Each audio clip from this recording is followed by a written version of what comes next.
그래서 3시에 회의를 한다는데 어쩌면은 2.5단계로 올라갈 수도 있겠습니다.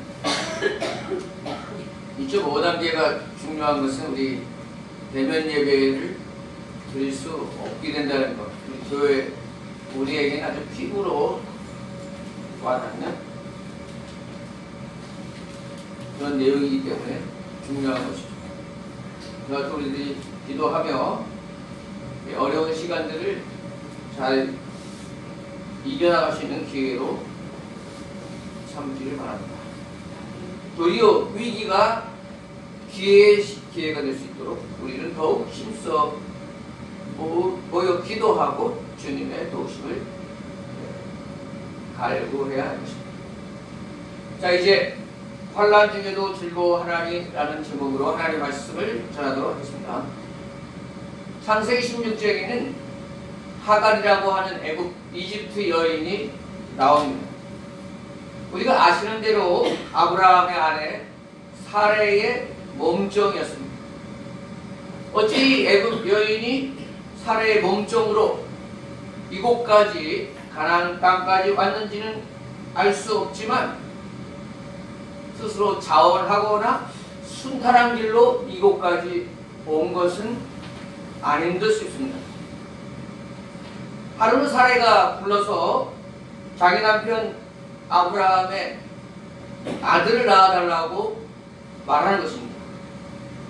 당시에 부인이 여자를 못 낳을 경우 굉장히 수치스러운 일로 여기는 때였고, 부인이 아이를 못 낳을 경우에 그의 몸종을 통해서 아이를 낳아도 무방하다는 그런 문화가 있던 시기입니다.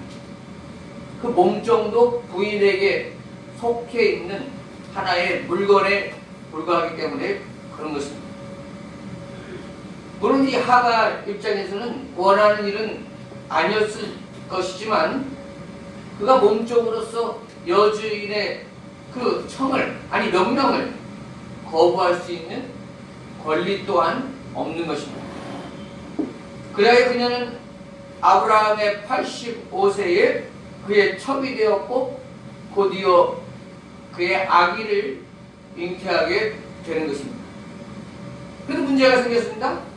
몸에 태기가 생긴 것이 분명해지자 하갈이 그의 여주인을 멸시했다고 성경은 말씀하고 있습니다.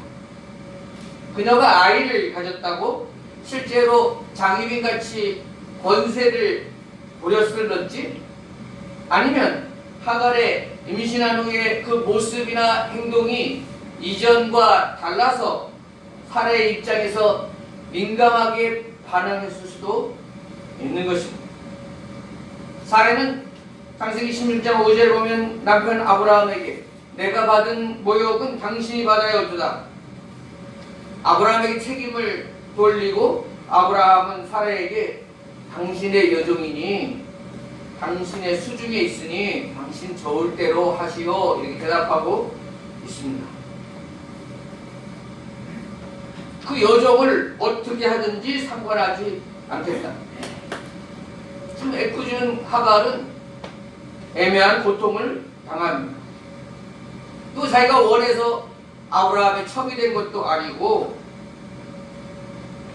사례가 시켜놓고 아이를 임신하니 또 질투가 나서 나를 이렇게 괴롭히는구나, 이런 생각을 했을 수도 있는 것입니다. 창세기 16장 6절에 보면 사례가 하갈을 학대했더니 하갈이 사례 앞에서 도망하였더라 그랬습니다. 도망할 수밖에 없는 처지가 된 것입니다. 학대를 하기 시작하는데 밥을 많이 먹으면 먹는다고 타박하고, 웃으면 웃는다고 타박하고, 가만히 있으면 무슨 불만이 있냐고 타박하고, 뭘 해도 계속해서 괴롭히는 것입니다. 이래서 못 살겠다. 자신의 생명뿐만 아니라 몸의 아기도 온전히 보존하지 못하겠다. 무작정 광야로 나갔습니다. 지금 아기를 임신하고 광야로 나선 하갈의 모습을 한번 상상해 보시기 바랍니다. 목적지가 있는 것도 아닙니다. 보호자가 있는 것도 아닙니다. 돈이 한 푼 있는 것도 아닙니다. 어디에 가서 먹고 어디에 가서 잠잘지 정해진 것도 없습니다. 홀몸도 아닙니다. 광야길로 나아가는 그녀의 절망감은 우리 바닷속의 심연이라고 하죠. 이 햇빛이 들지 않는 어두운 바다 깊숙이로 떨어지는 것 같은 그런 낙심이 드는 것입니다. 무인도에 홀로 떨어진 것 같은 느낌? 이제는 이렇게 사슴이 시냇물을 찾아 갈급해하다가 광야에 쓰러져 죽는 모습처럼 그 꼴이 나겠구나라고 터벅터벅 광야로 나가는 여인을 생각해 보십시오. 절망 그 자체인 것입니다. 창세기 16장 7절에 보면 그때 하갈이 샘 곁에 이르러서 여호와의 사자를 만나는 장면이 나옵니다. 뒤에 사자가 하갈아 네가 어디서 왔으며 어디로 가느냐? 하갈이 대답하죠. 나는 내 여주인 사례를 피하여 도망가나이다. 자, 뒤에 사자 뭐 하나님을 만난 것과 마찬가지입니다. 한번 생각해 보세요. 하갈은 이때가 하나님을 모릅니다. 어쩌면은 그의 주인 아브라함과 사례가 하나님께 예배드리는 모습은 보았을 수 있습니다. 그러나 주의 사자가 자기에게 찾아오리라고는 전혀 생각하지 못하고 있을 때입니다. 그런데 주의 사자가 와서 하갈아 분명히 자신의 이름을 부르고 있는 것입니다. 얼마나 깜짝 놀랐습니까? 내 이름을 아시다니. 무지렁이 같은 내 존재를 아시다니. 계속해서 주의 사자가 말합니다. 16장 9절 이하에 보면 내 여주인에게로 돌아가서 그 수하에 복종하라. 또 내가 내 씨를 크게 번성하여 그 수가 많아 셀 수 없게 하리라. 내가 임신하였은즉 아들을 낳으리니 그 이름을 이스마엘이라 하라. 이는 여호와께서 내 고통을 들으셨습니다. 구체적인 약속의 말씀을 주십니다.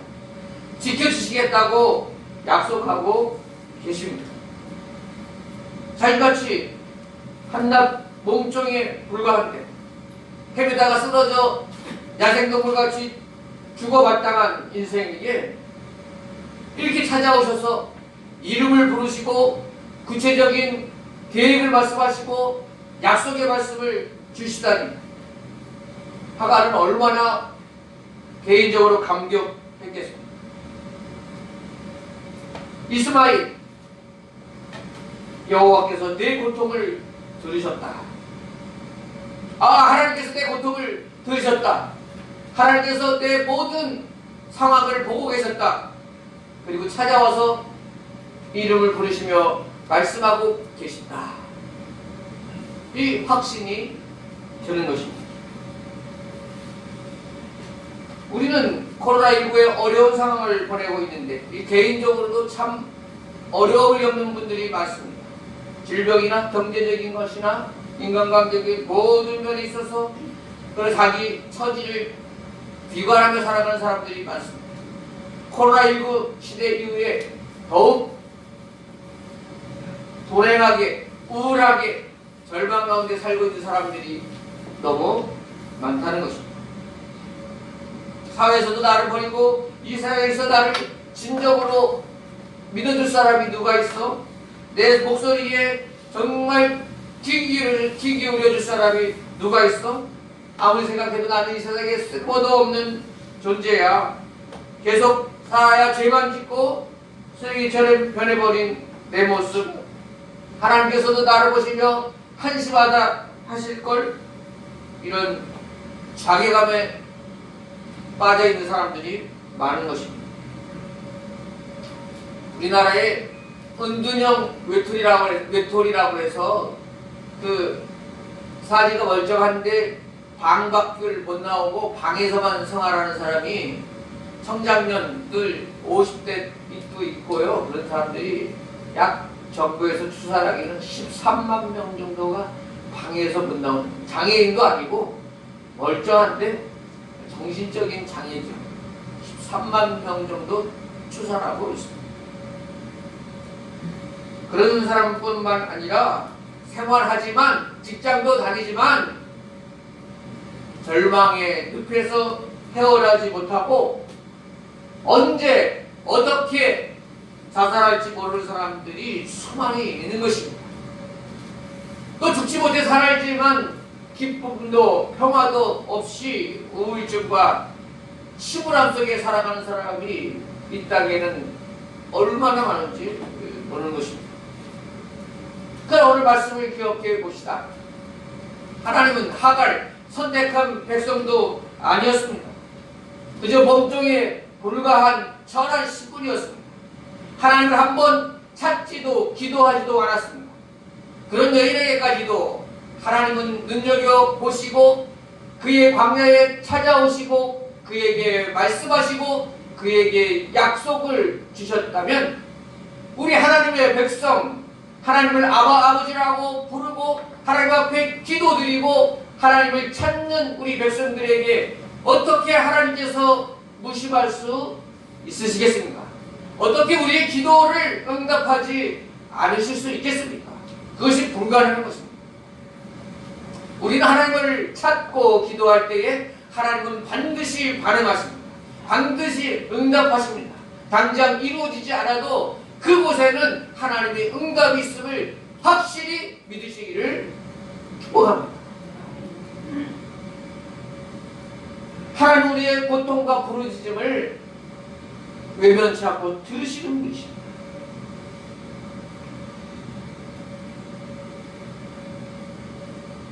모래 위에 발자국이라는 이어가 있잖아요. 모래 위에 해변가에 발자국이 주님과 나와 동행하며 이렇게 두 개가 나 있었는데 가만히 보니 내가 가장 힘든 시기에 발자국이 하나밖에 없어. 예수님께 질문했습니다.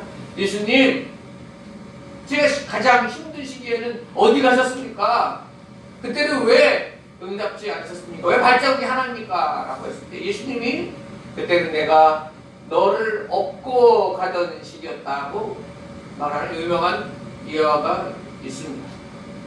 우리 이 사실을 믿어야 하는 것입니다. 자, 이제 하갈은 다시 사례의 집으로 돌아갑니다. 그러나 사례의 집으로 돌아가는 발걸음은 가출할 때에는 완전히 다른 모습이 되었습니다. 왜 그렇습니까? 이제는 혼자가 아닙니다. 이제는 살아계신 하나님의 음성을 들었습니다. 하나님이 나를 알고 계시다. 나를 향한 놀라운 계획을 말씀해 주셨다. 그리고 그 계획의 말씀을 이루실 줄 믿는다는 그 믿음으로 돌아가기 때문에 이제 돌아가서 사례가 더 심한 학대하고 핍박을 할지도 모르지만 더 억울한 일을 당할지 모르지만 이제는 이전과는 다른 생각을 가지고 있는 것입니다. 다른 마음을 가지고 있는 것입니다. 이것이 중요한 것입니다. 이것이 중요한 것입니다. 같은 어려움을 당했지만 우리가 어떤 자세로 이를 받아들이냐에 따라 다른 것입니다. 오늘 본문 말씀에 3절 4절에 우리가 환난 중에도 즐거워하라니 이는 환난은 인내를 인내는 연단을 연단은 소망을 이루는 줄 알미라. 바울사도가 말하고 있습니다. 바울사도가 우리는 환난을 당해도 즐거워할 수 있다. 우리는 환난을 당해도 기뻐할 수 있다. 우리는 코로나19 상황에서도 즐거워할 수 있다. 우리는 대면 예배를 드리지 못하는 상황 가운데도 주님 안에서 기뻐할 수 있다. 사도 바울이 이렇게 말씀하고 있습니다. 왜 그렇습니까? 어떤 사람이 그렇습니까? 하나님의 섭리를 믿는 사람입니다. 환난 속에서도 약속을 받은 하갈처럼 하나님의 인도를 체험한 사람, 하나님의 확실한 약속의 말씀을 받은 사람, 그 사람은 인내할 수 있고 그 사람은 소망의 노래를 부를 수 있는 것입니다. 구소련에서 공산당 할 때 가장 이제 잡혀서 노역하는 사람들이 시베리아 이런 곳에서 가장 힘든 노역이 벽돌 옮겨 쌓기 일을 제일 힘들어 했답니다. 뭐냐면 시베리아 벌판에서 한쪽에 벽돌 있던 것을 다른 쪽으로 옮겨 쌓는 것입니다. 그리고 또 이쪽에서 다 옮겨 싸서 실발하면 또 이를 다시 저쪽으로 옮겨 쌓는 일. 그런데 그 일이 왜 그렇게 힘들까? 벽돌을 옮겨 쌓는 것 그 자체는 큰 힘이 들어가지 않습니다. 그래서 사람들 사이에 이 일을 왜 하지? 의미 없는 이 일을 왜 하지? 이 일을 하다가 사람들은 시름시름 앓으면서 죽어가는 것입니다. 의미가 없기 때문에.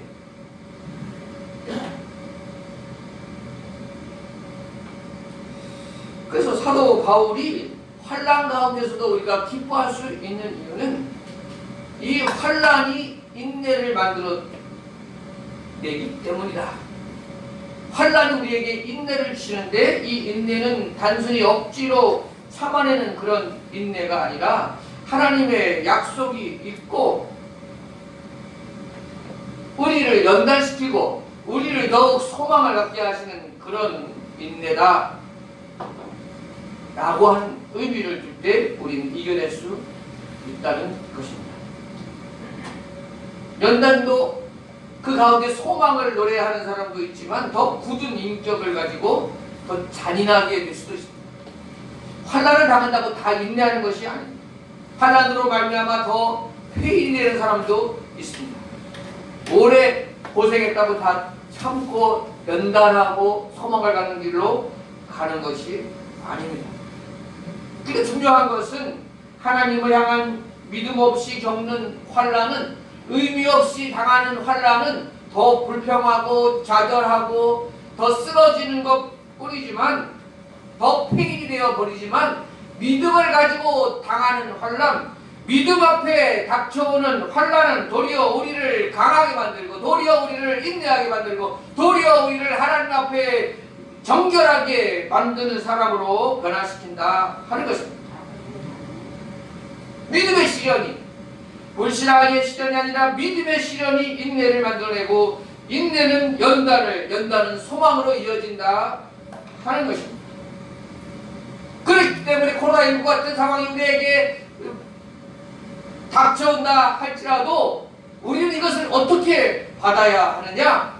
믿음이 없는 가운데 단순한 환난이나 고통으로 받아서는 소용이 없고 이 환난을 통하여 하나님께서 나에게 주어진 우리 한국교회에 주어진 시험에는 틀림없지만 우리가 이걸 통하여 이 파도를 타고 넘어가리라. 잔잔할 줄보다 이 파도를 타면 더 큰 역사가 나타나리라고 하는 믿음으로 받아야 되는 것입니다. 서핑하는 사람은 파도가 크면 클수록 더 세기를 넘치고 더 파도를 타서 더 힘있게 나아가는 것입니다. 나치치하에서 600만의 유대인이 희생된 홀로코스트를 모르는 사람은 없을 것입니다. 그 유대인 중에 닥터 빅터 프랭클이라고 하는 정신과 의사도 수용소 생활을 하죠. 수용소 생활하면서 그가 그 사람들의 행동을 그 휴지 종이에 기록하여 나오고 그 유명한 죽음의 수용소라는 책을 기록하죠. 그 나중에 의미요법이라고 하는 새로운 정신학의 그 이론을 제시하죠. 여기서 이런 얘기를 합니다. 아침마다 이 수용소 사람들을 가스실로 보낼 사람인지 노동을 해로 보낼 사람인지 아침마다 가르고 그 일을 하는 나치의 독일 장교가 있었다. 근데 독일군 장교도 사람이기 때문에 그 정말 모든 삶을 포기하고 짐승같이 변해 있는 사람들, 그런 사람들을 가스실로 보냈지, 정말 나도 사람이라고 당당히 보여지는 사람, 삶의 의미를 가지고 확실하게 보여지는 사람을 결코 가스실로 보낼 수 없었다. 노동하는 곳으로 보냈지. 그런데 이런 사람들 중에 그 갇혀있는 수용소 사람 중에 어떤 사람이 있었냐면 한 부류의 사람들은 물컵 하루에 한 물컵 정도를 이제 주게 되는데 그것을 먹기에도 급급하지만 어떤 사람들은 이 물컵을 아껴서 먹는 데만 그치지 않고 이 물을 아껴서 면도를 하는 사람이 있고 이 물을 아껴서 세수를 하는 사람이 있다. 그리고 당당히 나치 독일 장교에게 보이는 거예요. 모습으로 보이는 거예요. 나도 사람이다. 나이 너희들이 마음대로 할 수 있는 그런 사람이 아니고 나는 하나님의 백성이다. 당당히 나오는 사람을 결코 가스실로 보낼 수 없었다는 것입니다. 의미 있는 사람들을 결코 함부로 할 수 없었다는 것입니다. 거기에서 이 감옥에서 발견된 유대인 글에 이런 기록이 있어요. 콜론의 지방 감옥. 나는 태양을 믿노라. 비록 태양이 비추지 않을지라도 나는 사랑을 믿노라. 비록 그 느낌이 전달되지 않을지라도 나는 하나님을 믿노라. 비록 그분이 침묵할지라도 나는 이 감옥에 들어와 있지만 그라하여 가스실로 갈 수도 있지만 나는 이 자리 마지막 순간까지 나는 믿는다. 그 신앙으로 살았던 사람들이 살아나더라는 것입니다. 그래서 유대인들은 그 이후로 모두 6월절 행사나 유대인들이 모였을 때에 이 노래를 만들어서 부르는데 그것이 히브리 말로 아니만민인데 이 뜻이 나는 믿노라. I believe. 나는 믿는다. 나는 어떠한 상황에 있든지 하나님이 나를 붙들고 계심을 믿는다. 다니엘 세 친구도 환난의 상황 속에서 풀무불 속에서 사자굴에서 그리 아니하실지라도 끝까지 믿는 고백을 드리죠. 다니엘서 3장 16절 이하의 왕이여 우리가 섬기는 우리 하나님 우리를 긍휼히 타는 풀무 가운데서 능히 건져내시겠고 왕의 손에서도 건져내시리이다. 그리 아니하실지라도 왕이여 우리가 왕의 신들을 섬기지도 아니하고 왕의 세우신 금신상에게 절하지도 아니할 줄을 아옵소서. 이 신앙으로 나갔단 말이에요. 나는 믿는다. 하나님을 믿는데 골목골에서 건져주실 하나님을 믿는다. 그런데 그렇지 아니할지라도 그리 아니하실지라도 나는 끝까지 이 믿음을 포기하지 않으리라. 이 신앙으로 나갔다는 것입니다. 사랑하는 여러분, 우리는 이 믿음이 있어야 합니다. 이 신앙으로 사는 사람은 환난 속에서도 즐거워할 수 있다고 사도 바울이 말하고 있습니다. 환경이 아닌 하나님으로 인해 감사드릴 수 있다고 말씀하고 있습니다. 이 세상에 감당하지 못할 믿음의 사람들이 이런 사람이고 저와 여러분이 이런 믿음의 사람이 되기를 축복합니다. 어떤 상황에서도 하나님의 견고한 성품을 담는 사람이 되기를 원하고 계십니다. 날씨가 좋고 나쁨에 따라 기분이 바뀐다면 그는 날씨 의존적인 인격을 가진 사람밖에 안 될 것입니다. 주변의 환경에 관계없이 견고한 인격을 유지할 때 그가 연단의 인격이며 예수 그리스도를 닮은 인격이 되는 것입니다. 연단의 인격을 가진 사람은 환경이나 상황에 낙심하지 않으며 다른 사람에 대해 상심하지도 않습니다. 연단의 인격은 언제 어디서나 소망을 잃지 않고 포기하고 절망하는 순간과 상황에 소망을 도리어 다른 사람에게 전염시키는 사람들이 되는 것입니다. 우리는 지금 예수님을 기다리는 대강절 기간을 둘째 주 보내고 있습니다. 유대인들은 그들의 메시아를 기다렸습니다. 구약 성경에서 이런 메시아를 오신다 하는 사실을 믿었습니다. 그래서 베들레헴 미가서에 보면 베들레헴에 메시아가 올 거라고 생각해서 처녀의 몸으로 온다고 해서 이 이스라엘 여자들 중에 처녀의 몸으로 베들레헴에 가서 수절하며 죽어간 사람이 그렇게 많다고 합니다. 메시아를 자기가 낳겠다고. 메시아를 대방하는 그 기간이 수천 년에 걸렸지만 금방 나타나지는 않았지만 구약의 모든 말씀이 온전하게 하나님의 정확한 때에 이루어졌던 것입니다. 2000년 전에 예수님은 아기 예수님으로 만왕의 왕으로 말씀하신 대로 베들레헴에 분명히 태어나셨다 하는 것입니다.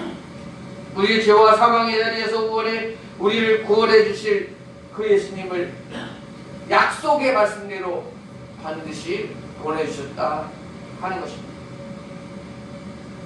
우리가 사는 자리는 옛날 로마 약자에 놓였던 이스라엘 사람들처럼 어쩌면 힘이 듭니다. 서울은 2주간 이제 도시를 스톱시킨다고 말할 정도이고, 오늘 우리도 2.5단계로 또 올라가서 우리는 어떤 어려움을 당할지 모릅니다. 여러분 2주일 동안 아무것도 하지 않아서 모든 상황이 끝난다면 참지 못할 사람이 누가 있겠습니까? 그래 누가 장담하겠습니까? 이것이 언제 끝난다, 언제는 코로나는 종식된다 하고 선언할 수 있는 사람이 그 누가 있습니까? 그렇기 때문에 힘든 거 아닙니까? 단기간에 누구든지 참을 수 있습니다. 일제 35년 또는 횟수로 36년 동안의 일제 강점기 시간에 왜 모든 사람들이 끝까지 참지 못했습니까? 처음에는 다 독립운동을 할 것 같고 다 열심으로 일했던 사람들도 하나둘 왜 변절하고 일제에 순응하는 쪽으로 갈 수밖에 없었습니다. 끝까지 남은 사람은 소수입니다. 기다리는 시간이 오래되었기 때문에 그렇습니다. 기다리는 시간이 36년, 35년에 끝날 거라고 확신을 줬다면 어찌 해서라도 참을 수 있었을지 모릅니다. 그러나 보이지 않기 때문에 언제 끝날지 모릅니다. 사랑하는 우리, 코로나가 언제 끝날지 모릅니다. 2주만 참는다고 끝나지 않습니다. 그러나 우리는 확실히 믿습니다. 분명히 끝이 있음을 믿습니다. 하나님의 말씀이 우리에게 약속하신 말씀도 반드시 이루어질 줄을 믿으시기 바랍니다. 2000년 전에 이 땅에 오신 예수님 구약의 모든 말씀을 이루었던 것처럼 하갈에게 말씀하셨던 하나님의 말씀이 그대로 이루어져서 이스마엘이 태어나고 하나님 그의 고통을 들으셨다는 것을 말씀하신 것처럼 이 성경 말씀을 읽으면 읽을수록 하나님께서 약속하신 것이 하나도 성취되지 않은 것은 하나도 없습니다. 그렇기 때문에 우리는 믿는 것입니다. 하나님의 말씀을 믿을 수 있는 것입니다. 어느 때든지 반드시 이루어질 것을 믿을 수 있습니다. 왜? 성취되기 때문에 그렇습니다. 우리는 하갈처럼 혼자 걸어가고 힘든 그런 발걸음이다 할지라도 하갈에게 나타나셨던 하나님처럼 우리는 결코 인생길에 혼자가 아님을 기억하시기를 바랍니다. 우리 인생은 무의미한 인생이 아님을 기억하시기 바랍니다. 우리 분명한 목적을 가지고 살아가는 인생임을 기억하시기를 바랍니다. 그리고 믿음으로 나는 세상이 어떻게 변하는지, 코로나가 언제 끝나는지 알 수 없지만 나는 이 믿음 굳세게 지키리라. 나는 끝까지 믿음을 지켜 승리하리라. 이 믿음으로 I believe, 나는 믿노라, 그 고백으로 나아가는 우리 대롱교회의 모든 성도들이 될 수 있기를 축복합니다. 함께 믿음으로 걸어갑시다. 힘들수록 함께 부둥켜 안고 넘어갑시다. 환난 속에서도 주님을 생각하며 즐거워하고 기뻐합시다. 우리를 끝까지 손잡고 도와주실 예수님의 그 오른팔이 있음을 의지합시다. 힘들수록 더욱 주님을 붙듭시다. 그 능력의 주님이 세상 끝날까지 사랑하는 당신의 자녀들을 붙들고 보살펴 주실 줄로 믿습니다. 기도합시다. 사랑하는 우리의 주님, 우리는 코로나19의 삶 속에 수많은 사람들 속에 또 살아가지만 우리 진정 의지하고 참된 위로자 피난처가 없이 때로 광야에 걸린 하갈처럼 살아갈 때도 많이 있었습니다.